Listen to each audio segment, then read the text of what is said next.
La base de l'électroplastie, c'est un procédé électrochimique où on va déposer une matière qui initialement se trouve dans un bain sous forme de sel.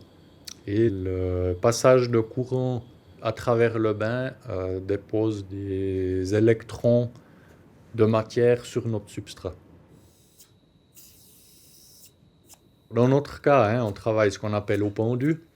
Donc c'est un cadre muni de crochets sur lequel on va pondre les pièces. Ça paraît tout simple, mais pour enfiler au bouclard efficacement, donc sans altérer la pièce, et puis en ayant quand même une cadence qui est assez intéressante, c'est finalement pas un travail qui est super facile.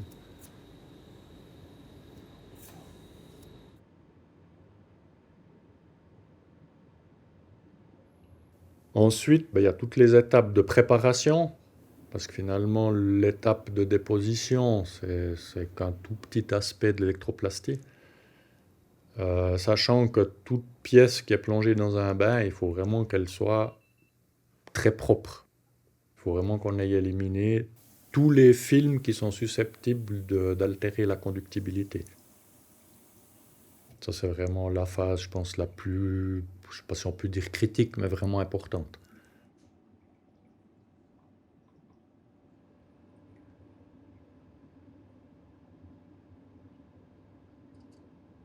Si on regarde quelqu'un passer au bain, comme ça, on va se dire, bah, ok, il plonge ses bouclards dedans, puis il les ressort, puis il les plonge, puis il les ressort.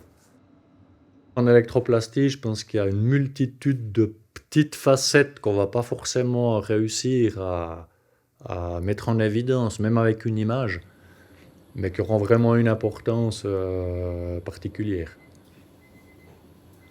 Alors je pense étonnamment à une pièce qui a un trou borgne, que c'est un trou qui ne va pas traverser de part en part. Donc là, relativement facilement, on aura une bulle dans ce trou. Et puis si la bulle, elle reste, il n'y a pas de liquide. Puis s'il n'y a pas de liquide, il n'y a pas de dépôt.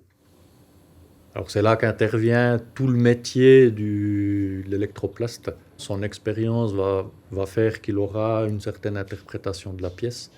Et puis là, c'est justement des gestes particuliers qui vont faire qu'il y aura une réussite plus ou moins bonne.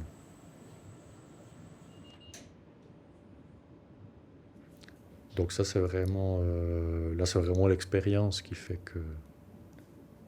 qu'on arrive à satisfaction.